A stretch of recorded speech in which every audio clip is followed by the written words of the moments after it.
And Pete, as we spoke about technology, and obviously it's been, you said 20 years or how many years, and now we've got AI, as you mentioned before. Did you even have like idea before how it's going to develop, how it's going to progress? Obviously, it's been a long time and it's been a lot of progress. But back then, what did you like think about the future, how it's going to develop? So I've always been a bit of a futurist. I think I take that from science fiction movies, and I'm a big fan of the quote from Gibson, the science fiction writer, who says, like the future's not evenly distributed. We're sort of in many ways. I think many of us live in this small future that the max of everyone else don't live in. But what I would say to that point was, I remember when I first got my hands on a natural language processing, Python model. It was before we had ChatGPT and before we had the LLM as we know it today. But these transformer models were out there. We had things like BERT from Google. We had different technologies. And I've always been a big believer that like where things were headed was going to be really interesting. I had a Tesla when they were earlier in market and promising self-driving, but they were kind of only half self-driving. Now they self-drive themselves, right? I have one now, and it's remarkable difference. But that being said, I think I always sort of imagine a world where humans and machines would be working together. If you go back to the Industrial Revolution, the steam train or steam engine and all these different things, every machine that man has ever made, we've had to work with, right? We're working with machines right now with no AI on this conversation. So what I tell people a lot is, like, I always imagine a world where humans and machines would be working together.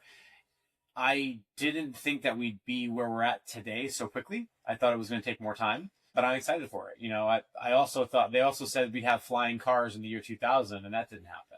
So, that's here we are 26 years later. We still don't have flying cars yet, at least that I'm aware Of course, yeah. They need to be ambitious and have big goals. And obviously, it's a bit of predicting and looking into the future. But what do you think it's going to look like? I don't know, in years or in decades. Have you got like any, whether it's development of AI or maybe like a sci-fi life? What do you think?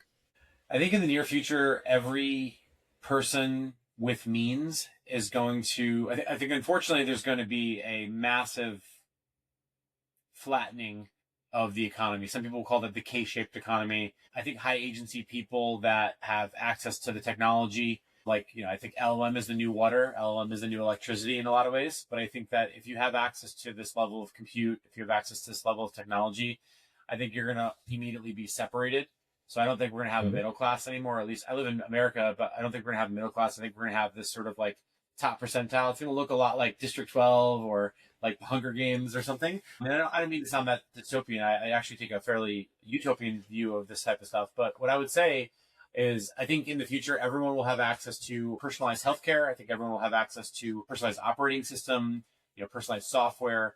I think that where we're headed with let's say artificial general intelligence or augmented general intelligence and, soon to be AGI or super intelligence, I think that we're all headed to a world where we're creating the mechanical version of a hive mind that I believe already exists biologically, right? So I'm a pretty spiritual person.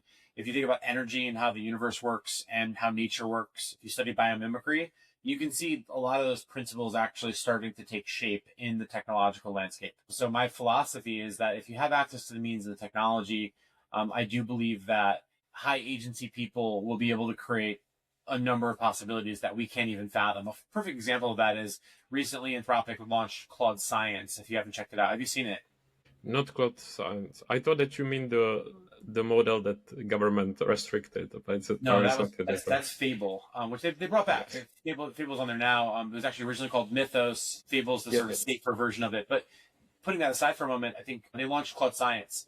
The beauty of Claude Science is if you have a basic subscription to Claude, which is just a couple dollars a month for most people, it's probably 5 or 6 coffees in terms of the cost, right? Again, overpriced coffee for a Starbucks. Sorry, but for the cost of 4 or 5 coffees, you can have access to Claude Science, which gives you access to all of the top research papers and all of the top biological things. So you can have someone on their phone or with a basic internet connection and a pretty rudimentary computer or Chromebook using the power of these super cluster computers, discovering the next cure for cancer, discovering the next thing.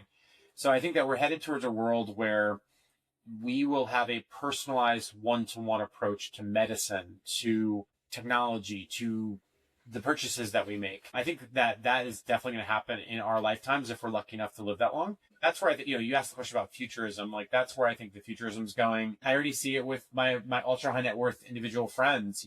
We all have personal agents that are customized to us, that help us with our personal life and our work life. I'm going on vacation next week with my family. We're going to rural Wyoming, which I've never been to. And my personal agent, not my business agent, went out, built the entire ititerary from scratch, checked the weather every single day, made the packing list, suggested restaurants based on me and my wife's food preferences, and also talked about where would be fun places and not fun places to go for my 5-year-old son. To say that sounds powerful, but if someone listening to this might be like, okay, cool. What do you have? Is it OpenClaw? Is it an agent? Da, da. Put the technology aside for a moment. Think about the time that I would or you would have to spend preparing that in the past, right? In the old world, you'd have to do all that yourself. It would take hours and hours. It'd be frustrating. You'd be Google searching. You'd be pulling all these things up. In the newer world, that I'm privileged to have like an assistant that can do that work for me, but that would also take a ton of her time, right? So instead of eating up her time, spending a whole day making an itinerary, I'm able to, from my car, send a voice note to my agent, which then goes and does all this work for me. So that's, I think, where we're headed, is that every person is going to have that level of agency in their own life with their technology.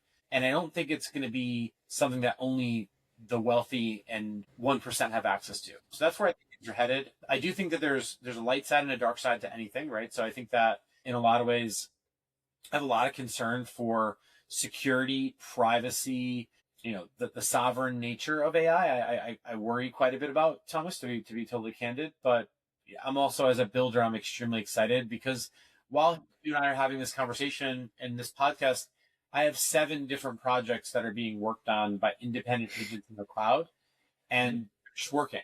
And that would be the equivalent of like a 30-person team in the past. And these are ideas, right? Like, we still need people to create amazing things, but I can experiment rapidly now. You can experiment rapidly now with these technologies. You can use something like Riverside to cut and clip the content on this to hopefully find one interesting thing I say today. No, there will be so many. It will be hard to go through all of those. But you actually kind of answered it, because I was about to ask you that you mentioned many positives and good things, but I was about to ask you about kind of the darker scenarios, because sometimes it also may look like, I'm sure that TV series Black Mirror, so like some kind of scenarios like that. But you then answered it that you see it both from positive side and also, of course, some negatives as well.